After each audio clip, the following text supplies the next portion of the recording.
오늘 본문 말씀을 보면은 처음에 이제 하루는 예수께서 이렇게 시작을 합니다. 근데 이때 그 시작하는 그 하루는 예수님이 그 나귀 새끼를 타고 예루살렘에 입성하여서 돌아가시기 일주일 전에예요. 그러니까 이 하루는 남은 일주일 중에 하루이기 때문에 어떻게 보면 굉장히 그 소중한 시간이었고, 그리고 아주 귀중한 시간이고, 그리고 가치 있는 시간이죠. 근데 그 하루를 예수님께서는 천국 복음을 전하고 말씀을 전하는 일에 이제 사용하고 계시는 그런 내용입니다. 근데 이제 우리도 이제 그 이렇게 인생을 예수님처럼 언젠가는 세상을 하직하게 돼 있죠. 근데 이제 이 말씀을 통해서 우리가 어떤 걸 느끼게 되냐면은, 정말 우리가 일주일 만약에 저한테 시간이 주어졌으면은 저는 그 시간을 어떻게 보낼까 혼자 한번 상상을 해봤어요. 어떻게 보낼 것 같아요? 만약에 나한테, 여러분들 똑같이 상상해 보시면 좋아요. 나한테 이제 주어진 시간이 예수님처럼 일주일밖에 없다라고 한번 생각을 해보세요. 근데 제가 요즘 드리는 하나님께 드리는 기도가 있는데, 잘 죽게 해달라고 기도해요. 근데 확신이 오는 것 같아. 하나님이 그 기도 들어주실 것 같은 그런 마음이 들어요. 내가 죽을 때 여러분들 많이 보실 거예요. 정말 이렇게 고생하시면서 돌아가시는 분들도 있고, 또 어떤 분들은 예기치 않은 사고로 돌아가시는 분들도 있고, 늘 죽음이라는 것은 우리가 언젠가는 누구나 한 번씩은 닥칠 수밖에 없는, 피할 수 없는 어떤 우리가 겪어야 되는 일들인데, 참 예수님은 그 일주일 남은 그 삶 중에 그 복음을 전하는 일을 하다가 돌아가시더라고요. 그래서 저는 여기서 저도 일주일이 있다라고 하면은 어쨌든 저도 말씀을 증거해야 되겠다. 한 명이라도 더 전도를 해야 되겠다. 그것이 가장 아름다운 죽음일 것이다. 저는 그렇게 생각을 해봤습니다. 그리고 미스트로 3 혹시 그 노래 아시죠? 9988123499 그 나영이라는 그 누가 작사 작곡을 했냐면은 누구였더라? 둘이 나오는 친구들이 있는데, 알고 보니 호수상패가 작사 작곡을 했는데, 처음 저도 이제 그때 경연할 때 들었는데, 우리가 늘 듣던 얘기잖아요. 99세까지 팔팔하게 살다가 한 4일 정도 아프다가 죽자. 이것이 어떻게 우리의 이제 그 희망사항이고 꿈일 수도 있는데, 과연 이게 잘 죽는 죽음일까? 저는 그 생각을 해봤어요. 우리가 99세까지 팔팔하게 살다가 며칠 아프다 꼴까닥 죽는 이것이 우리의 꿈이 되어서는 안 된다고 저는 생각을 합니다. 믿는 사람이라고 하면은 남은 생활이 내가 앞으로 50살을 더 살든 30년을 더 살든 5년을 더 살든 그것은 그렇게 중요한 것이 아니라 그 나머지 삶을 우리가 어떻게 하나님 앞에 그 시간을 드려야 되는지를 고민해 봐야 된다는 거죠. 제가 어떤 그 간증을 들었는데, 어떤 목사님이 그 자기 성도님 중에 새벽 기도 하러 오시다가 교통사고로 돌아가셨다는 그런 이제 소식을 접하고, 너무 하나님이 그렇게 원망스러웠다고 얘기를 하더라고요. 왜 그렇게 열심히 신앙생활하고 기도하러 오는 그런 사람을 안 지켜주고 왜 죽게 만드냐? 하나님한테 계속 이제 이렇게 원망의 기도를 하고 불평을 하고, 그러고 이제 그러던 중에 어느 순간 깨달음을 주시더래요. 그럼 뭘 하다가 죽는 게 잘 죽는 거냐고 하나님께서 되물어 보시더래요. 그러면 고스톱 치다가 죽는 게 잘 죽는 거냐? 아니면 나이트클럽에 가서 춤추다가 불나서 죽는 게 잘 죽는 거냐? 이게 믿는 사람들이요, 이렇게 가끔씩 그런 뉴스를 저도 접해요. 봉고차로 여행을 갔는데 그 차가 사고가 나서 이렇게 인명사고가 나는 걸 보면은 저는 그런 생각이, 안 믿는 사람들이 저걸 보면 무슨 생각을 할까? 그 사람들은 왜 하나님이 있으면 그거 안 지켜주지? 이렇게 오해할 수도 있다라고 저는 생각을 했어요. 근데 반대로 우리가 뒤집어서 보면은 우리의 죽음이 정말 예배 드리다가 사고로 죽을 수도 있고, 또 우리가 정말로 집에서 전도하다가도 우리가 죽을 수도 있잖아요. 매 맞아서 죽을 수도 있고. 어쨌든 우리의 목표는 뭐냐? 주의 일 하다 죽는 것이 목표가 돼야 되겠다. 예수님이 이 누가복음 20장을 통해서 이 말씀을 우리한테 메시지를 주는 거라고 저는 생각을 합니다. 그래서 우리가 다 죽는데 가로 열고 나는 아니다라고 얘기해요. 여러분 다 죽는 건 다 알죠? 근데 나는 가로 열고 나는 아직 멀었어. 오래 살 수 있어. 이렇게 착각을 한다니까요. 근데 이걸 가로를 열지 말고 내 생이 항상 일주일밖에 안 남았어 라고 여러분들이 예를 들면서 상상을 하면서 살면은요, 내가 죽으면 어떻게 할 수 없지만 그 남은 일주일은 내가 정말 주를 위해서 살 수 있다라는 거죠. 그러니까 생각의 패러다임을 바꿔야 된다는 얘기입니다. 내 생각이 우리가 죽음이 나는 뭐 하나님이 지켜줄 거야. 막연하게 나는 뭐 언제 뭐 아직 오래 더 살 수 있어. 건강하니까 이렇게 생각하지 마시고 항상 나의 죽음은 일주일 후다라는 전제를 가지고 우리가 신앙생활을 할 때 비로소 그 일주일을 주를 위해서 쓸 수 있겠다. 그래서 믿는 사람들이라고 하면은 죽음을 잘 죽는 방법이 99881234가 아니라 나는 일주일밖에 없다라는 시한부 인생을 사는 것처럼 하루하루 살아드리면은 그것이 하나님께서 우리한테 원하는 그런 메시지가 아닌가 저는 생각을 해봤습니다. 그래서 여러분들 다들 그렇게 생각하세요. 일주일만 남았다고. 그러면 그 일주일이 그리고 일주일 지나면 또 일주일 남았다고 얘기하시면 돼요. 그렇게 생각하시면 돼요. 죽을 때까지 그렇게 생각하시고 그렇게 이제 우리가 신앙생활 하시면 됩니다. 그리고 한번 이렇게 성전에서 주의 말씀을 전하는데 시비 거는 사람이 나오죠. 성경에 딱 나오잖아. 보면 대제사장들과 서기관들과 장로들이 이 종교 지도자들이에요. 지금도 말하면은 뭐 목사님이라든가 뭐 교수님이라든가 이런 종교 지도자들이 예수님한테 시비를 거는 거야. 참 그 종교 지도자들의 역할이 뭐냐면은 하나님의 말씀을 증거해야 하라고 그 자리에 있는 건데 반대로 예수님이 복음을 전하는 걸 보고 무슨 권위로 네가 그 말씀을 전하느냐 이렇게 질문을 합니다. 예수님께서 반대로 질문을 하죠. 근데 그 사람들 그 질문에 피해가기 위해서 대답을 회피하는 이런 내용들이에요. 근데 중요한 건 뭐냐면은 그 주의 일을 열심히 해야 될 사람들이 복음을 열심히 증거해야 될 사람들이 오히려 하나님한테 무슨 권위로 그 복음을 증거하느냐고 이렇게 질문을 하고 있다라는 것은 뭐냐면은 그 복음을 전할 대상자가 자기들이란 얘기잖아요. 그죠? 요즘에도 이런 일들이 굉장히 많아요. 보통 이제 특히 목사들 중에 이렇게 막 어디 신학을 했느냐, 어디 학위를 가지고 있느냐, 뭐 이런 걸 또 이렇게 따지는 분들도 있고 그 권위가 학위에서 나오는 건 아니잖아요. 근데 이 종교 지도자들은 그 얘기하고 있는 거예요. 그 신학교에도 자유주의 신학들은요, 그 교수님들이 사실 어떻게 보면은 잘못 이렇게 좋은 목사들을 양육을 해서 훌륭한 교회 그 지도자들을 만들어야 되는데 오히려 엉뚱한 방향으로 이렇게 양육해서 그분들이 신학을 하면서 신앙이 떨어지고 하나님하고 이렇게 이렇게 거리가 좀 더 멀어지는 그런 경우들도 간혹 있습니다. 그래서 우리가 늘 생각하는 종교 지도자들은 여러분들이 정말 다 하나님이 쓰시는 사람이라고 생각하시면 착각이에요. 거기서 선별할 줄 알아야 된다니까. 저 지도자가 하나님의 뜻대로 이렇게 말씀을 증거하고 하나님 뜻대로만 살려고 하는지 우리가 분별해야 된다니까요. 하늘에 속해 있는지 세상에 속해져 있는지 그냥 무조건 추종하면 안 되는 거예요. 지도자들을요. 지금 우리나라 그 훌륭하신 지도자들 이렇게 보면은요. 그분들은 그 추종자들을 만들어서 자기 강화하는 데 힘을 씁니다. 그거 하나님 뜻 아니에요. 예수님 그렇게 안 하셨어요. 예수님은 오로지 이 종교 지도자들한테 핍박을 받으면서도 그 남은 얼마 없는 그 시간에 복음을 증거하는 일에 전념하셨다라는 거죠. 그래서 주님의 관심사는 오직 하늘나라인데 이 종교 지도자들의 관심사는 오로지 자기 강화라는 걸 아셔야 돼요. 그래서 리차드 버거라고 하는 사람들이 리차드 버거가 갈매기의 꿈이라는 책을 썼다고 합니다. 근데 이 내용이 아주 간단한데 그 갈매기가 이렇게 어느 계곡을 날고 있는데 그 시커먼 독수리가 막 그 부리로 갈매기를 쪼아대면서 쫓아내는 거예요. 그러면서 이 독수리가 뭐라고 그러냐면은 This is my sky. 그러니까 여기가 내 영토야 이렇게 외치는 거예요.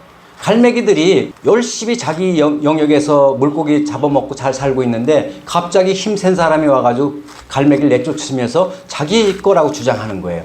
예수님이 여기에 예수님의 영토인데 이렇게 내 영토라고 주장하는 종교 지도자들이 있다라는 걸 말하는 겁니다. 그래서 오늘날 예수님보다 정말로 더 큰 권위를 가지고 있는 종교 지도자들이 많이 있는 걸 꼭 분별하셔야 돼요. 그러니까 종교 지도자들이 교회도 마찬가지예요. 교회도 예수님보다 목사가 권위가 있는 교회가 있다니까요. 목사님 말씀이 그냥 법이고 목사님 말씀이 그냥 하나님 말씀이 돼버리는 그런 교회들이 의외로 많이 있습니다. 또 어떤 데는 장로님들이 파워가 세다 보니까 장로님 허락을 받기가 얼마나 힘드냐면 하나님한테 허락받는 것보다 더 힘들다고 이제 그렇게 얘기하는 사람도 있고 어떤 분들은 젊은 집사님들이 파워가 있어서 좌지우지하시는 그런 교회도 있고, 어떤 교회는 뭐 성가대가 파워가 있어서 자기들 주장을 내세우는 그런 교회도 있고, 교회가 그 예수님보다 더 큰 권위가 있는 그 교회는요, 그거는 지금 예수님께서 성전에서 주님의 말씀을 증거하는데 그것을 예수님한테 누구의 권위로 무슨 자격으로 말씀을 증거하느냐고 이렇게 질문하는 거하고 똑같아요. 왜? 이 바리새인들, 이 제사장들이나 장로들은 그 힘이 있었기 때문에, 그 권위가 있었기 때문에 이런 말씀을 하는 거예요. 오로지 예수님 말씀은 자기들이 전해야 되고, 예수님 말씀은, 복음은 자기들 영역이라고 생각을 하고 있는데, 오히려 정작 예수님을 만났는데 그 예수님을 몰라보는 거잖아요. 예수님은 하늘에 속해 있는데 정작 이 사람들은 그 하늘에 속해져 있지 않다는 얘기예요. 그러니까 우리들한테, 목사들한테 안수를 주고 정말 양들을 잘 양육하라고, 그러니까 그래서 이제 목사라는 직책을 주는 건데, 그 목사라는 그 양들을 양육하는 일에 전념하지 않고 양들을 자기 소유로 만들어 버리는 거예요. 보세요. 그 목사들이 이제 뭐 다 처음부터 그러지는 않겠지만 변질이 되기 시작을 합니다. 변하기 시작해요. 그래서 뭐 목사들이 조그만 뭐 이렇게 개척교회에다가 교인이 많아지면은 참 뭐 그 목사 많이 바뀌었다 그랬는데, 그거는 이제 스케줄이 좀 바뀐 거고 일이 바빠진 거고, 진짜 변질된 건 뭐냐면요, 목사가 하나님 입장에서 하나님을 전달해야 되는데, 하나님을 두려워해야 되는데 하나님을 두려워하지 않고 성도들을 두려워하는 거예요. 그러다 보니까 성도들이 좋아하는 설교를 하게 되고 성도들이 원하는 일을 들어주는 거예요. 왜? 그렇게 성도들을 자기 편으로 만들었을 때 추종자들이 생기고 그 아주 권력이 어마어마하게 커지는 걸 아셔야 돼요. 우리가 주의 일을 하는 목사들인지 정말 자기를 강화하는 목사인지 이거는 분별하셔야 돼요. 앞으로 이게 교모하게, 이게 제가 이렇게 부패된 은혜라고 제가 한번 설교한 적이 있는데, 아주 정말 거룩한 성전 안에서 이런 일들이 벌어져요. 그러니까 예수님께서 정화를 하시잖아. 겉으로는 얼마나 거룩하고 겉으로는 얼마나 완벽하게 포장하는지 웬만한 사람들은 그걸 잘 파악하기 힘듭니다. 그럼 어떻게 우리가 그걸 분별해야 되느냐? 아주 간단해요. 이게 부패된 은혜, 부패된 그 성직자들은요, 자기 강화한다니까요. 자기 좀 더 월급 사례비 많이 받기 원하고, 좀 더 큰 교회 가기 원하고, 대우를 뭐 이렇게 최고급으로 받기를 원하고, 자기 희생을 안 하는 거예요. 그리고 교인들한테는 희생을 강요하고 사랑을 강요하면서 정작 목회자는 교인들을 사랑 안 하는 거죠. 이용의 대상으로 삼는 거예요. 근데 정말 하나님에 속한 주의 종들은 어떻게 하느냐면요, 자기의 고난을 기꺼이 감수해내요. 일부러 힘든 걸 찾아서 자기가 그 사역을 감당해요. 그리고 그 하나님이라는 사람들은 생명 살리는 일에 최선을 다합니다. 누구를 이용하는 것이 아니라 성도들을 도와주려고 정말 기도하고 눈물로 기도하고 정말 애쓰는 모습들, 진정하게 그렇게 우리가 분별할 줄 알아야 되는 거예요. 근데 우리가 이제 큰 교회 같은 경우에는 목사님들하고 그렇게 좀 거리가 있다 보니까 가까이 잘 몰라요. 다 차단이 되거든요. 그렇기 때문에 분별하기가 더 어려울 수도 있고, 작은 교회는 뭐 다 투명하니까 뭐 그런 일이 별로 없겠지만, 어쨌든 교회 안에는 예수님보다 권위가 더 큰 사람이 오면 안 됩니다. 그건 부패되기 시작하는 거예요. 막 썩은 내가 진동을 합니다. 제가 그 전에 뻐꾸기가 다른 새의 둥지에 알을 낳는 얘기를 한번, 부패된 은혜를 얘기했는데, 사실 지금 우리 크리스찬들이 세상적으로 이렇게 손가락질 받고 또 세상 사람들한테 불신받는 이유 중에 하나가, 교회 안에 이미 그런 사탄의 알이 이미 그러니까 부패된 그런 알들이 부화되어 있어요. 선별해야 된다니까요. 우리가 영적으로 이렇게 바로 서지 않으면 안 보인다니까. 그리고 내가 욕심이 있고 이권이 개입되어 있으면 분별하기가 쉽지가 않다니까요. 그래서 정말 우리는 이렇게 부패된 교회 안에 예수님보다 더 권위가 있는 그 무엇이든 권위가 있으면 그건 부패된 교회라고 생각하시면 됩니다. 제가 예수님보다 더 권위가 있고 또 우리 장로님들이 권위가 있으면요, 그 교회는요 이미 커지면 안 돼. 커지면 그 악취만 더 강해지는 거예요. 그래서 이 말씀을 통해서 종교 지도자들, 내가 권사도 종교 지도자입니다. 집사도 종교 지도자예요. 그렇게 하셔야 돼. 목사만 종교 지도자가 아니라니까요. 근데 그 종교 지도자들이 그렇게 예수님을 오히려 자기들 권위만 내세우는 거 아니에요. 네가 무슨 권위로 예수님, 하나님한테 그렇게 얘기를 하고 있다는 이 자체가 성립이 안 되는 그 자체의 이 얘기를 하고 있는 거예요. 근데 문제는 뭐냐면요. 예수님이 성전에서 복음을 증거했어요. 제가 말씀 전할 때 버벅대지만 예수님이 설교했을 때 한번 상상을 해보세요. 3일 동안 쫓아다니는 거예요. 먹지도 않고. 얼마나 그 설교가 재미도 있었겠지만 얼마나 그게 가치 있는 꼭 그 생명을 살릴 수 있는 그런 말씀이기 때문에 목숨 걸고 쫓아다니는 거잖아요. 그렇게 예수님께서 말씀을 선포하는 과정에 그 상황에서 지적을 하잖아요. 아무리 예수님께서 좋은 복음을 증거해도 이 종교 지도자들은 안 듣는다는 얘기예요. 여러분들, 저도 이렇게 설교를 이렇게 좀 하다 보니까 내가 뭘 느끼냐면은 제가 정말로 이렇게 좀 변했으면 이런 마음으로 그런 의도를 가지고 제가 설교할 때도 있어요. 어떤 분이 좀 이렇게 좀 바뀌었으면 좋겠다. 근데 중요한 건 뭐냐면은요, 제가 아무리 주의 말씀을 외쳐도요, 비가 아무리 소낙비가 와도 우산 하나 쓰면 비 별로 안 맞잖아요. 내 마음의 문을 닫아버리면은요, 아무리 좋은 예수님이 설교를 해도 하나도 귀에 안 들어오는 거예요. 우리가 신앙생활 할 때 이거 우리가 항상 명심해야 된다고 저는 생각을 합니다. 담임 목사님이 어떤 본문을 가지고 어떤 취지로 설교를 하든 간에 그것이 나한테 적용을 해야 되는 거예요. 상대방한테 적용하는 것이 아니라, 그게 제가 늘 말씀드리잖아요. 제가 설교 준비하면서 참 어떨 때는 진짜 펑펑 눈물이 날 정도로 은혜가 됩니다. 전 그걸로 만족을 했어요. 제가 누굴 바꾸겠습니까? 이 예수님도 이렇게 못 바꾸는 이런 현실 속에. 근데 지금 이 말씀을 제가 상고하면서 생각해 보니까 저뿐만 아니라 우리 주원교회 성도님들도 다 말씀을 우리가 대언할 때, 말씀을 이렇게 들을 때 종교 지도자들처럼 내 마음을 닫고 말씀을 듣지 말고 무조건 저 말씀은 나한테 하나님께서 하시는 말씀이다라고 받아들여야 된다는 거죠. 이게 굉장히 중요합니다. 그래서 다른 사람도 아닌 좀 성경 지식도 있고 또 성경도 많이 그렇게 또 알고 있는 사람들일수록 자기는 해당 안 된다고 문을 닫는 경우가 있는데, 어떤 상황이든 간에 우리 성도님들은 그저 그 짧은 말씀이라도 저것을 꼭 나한테 적용하시기 바랍니다. 그래서 하나님 예수님께서 그 하루가 일주일 남은 하루 중에 하루인데 그걸 나한테 적용하는 겁니다. 남한테 적용하는 것이 아니라 정말 내가 일주일밖에 내 생이 없다라고 생각해 보시면요, 그 시간이 얼마나 가치 있고 소중하게 쓰겠습니까? 근데 나는 뭐 건강하니까 무슨 소리야, 뭐 앞으로 10년도 더 살 수 있는데, 이렇게 생각하면은요, 이 복음이 완전히 내 마음의 문을 닫기 때문에 성장하지 못하는 거예요. 그리고 이제 마지막에 이제 소속 얘기가 나올 겁니다. 보시면은 여기 이제 해병대 근무하시는 우리 집사님이 계시는데, 해병대 제대하신 분들은요, 소속감이 있어요. 그러니까 뭐 몇 기 이렇게 하면 그냥 막 선후배 서열이 딱 정리가 되고요. 그냥 뭐 자기들끼리 이렇게 뭐 동지회라고 그래나, 전우회라고 그래나, 똘똘 뭉쳐요. 보세요. 다른 부대보다, 육군보다 뭐 공군보다 내가 볼 때 해병대가 제일 잘 뭉치는 것 같아. 근데 그긴 자기 해병대를 나왔다는 소속감 때문에 그래요. 근데 왜 제가 이 소속감 얘기를 하냐면요, 그리고 예수님께서 9절부터 포도원 농부의 비유가 나오죠. 그러니까 포도원 농부의 비유를 이어서 말씀하시는 거예요. 이 사람들이 예수님이 역질문을 하니까 자기들도 피해가니까 예수님께서 이제 그 포도원 비유를 들어서 설명을 해주는 건데, 포도원 주인은 하나님이라고 생각하시면 되고, 그 포도원은 이스라엘 백성이라고 생각하시면 됩니다.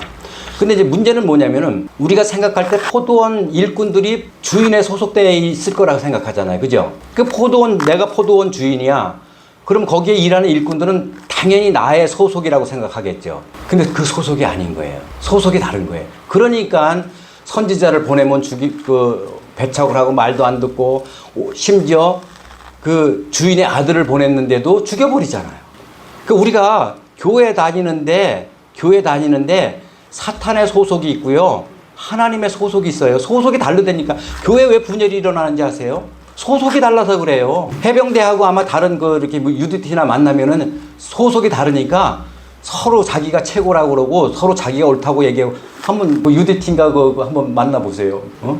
그런데 소속이 다르면 그래요. 이게 우리가 그냥 포도원 비유를 이렇게 그냥 글자로 읽지만 이 속에 들어있는 하나님께서 우리한테 주시는 메시지가 뭐냐. 교회 안에 그러니까 하늘에 속한 소속들이 있어야지, 여기에 분명히 마귀에 속한 소속들이 같이 있기 때문에 교회가 분열이 되고, 이렇게 마귀에 속한 주의 종들이 있기 때문에 교회가 부패해질 수밖에 없다라는 거죠. 여러분, 지금까지 신앙생활을 여러분들은 나는 절대 나는 하나님 앞에 소속되어 있다고 아마 다 확신할 겁니다. 또 그래야 되고요. 그런데 이 종교 지도자들은 자기가 마귀에 소속되어 있다고 생각할까요? 자기가 정말 하나님 말씀을 대언하는 하나님의 소속되어 있다고 생각하겠습니까? 이 종교 지도자들도요, 자기는 절대 마귀에 소속되어 있다고 얘기 안 한다니까요. 그렇잖아요. 자기가 마귀의 앞잡이고 자기가 마귀의 뜻대로 행한다라고 얘기하는 종교 지도자가 어디 있습니까? 근데 이 말씀 속에 무슨 말씀이 있냐면요, 그 성전 안에 있고 성전에서 말씀을 전하고 있는, 분명한 건 예수님은 하늘에 속해 있는 분이 맞죠. 예수님은 하늘 복음, 예수님이 기준이에요. 그러니까 예수님은 성전 안에서 하늘에 속해 있는 분이 맞는데, 그럼 예수님을 대적하는 사람들은 하늘에 속해 있지 않다는 결론이 나오잖아요. 이게 포도원의 비유하고 똑같은 거예요. 그러면 여러분들이 이걸 나한테 적용하시면 됩니다. 항상 기도하시면서 나도 모르게 마귀의 앞잡이가 되는 경우가 있어요. 나도 모르게 순간순간 실족할 수도 있어요. 그래서 항상 우리의 기도 제목은 뭐냐면은, 내가 정말 예수님을 정확히 제대로 믿어야, 예수님 뜻대로 살아야 그게 하늘에 속해 있는 거지, 겉은 포장해서 내가 주의 일하는 것 같고 겉은 포장이 돼 있어가지고 내가 뭐 교회를 사랑하는 것 같지만 실질적으로 내가 마귀의 앞잡이 노릇을 할 수 있다는 것을 꼭 명심하셔야 됩니다.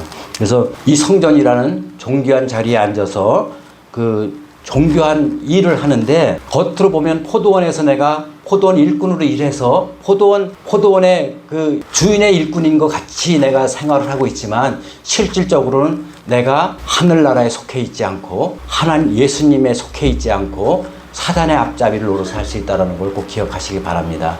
그래서 항상 우리가 신앙생활하면서 우리는 주 안에 있는 같은 소속인들이 되어야 됩니다. 주 안에서 속해 있는 같은 소속이라고 하면은요, 교회가 분란이 일어나지도 않고 미움이 일어나지도 않고 서로 시기하지도 않고, 왜?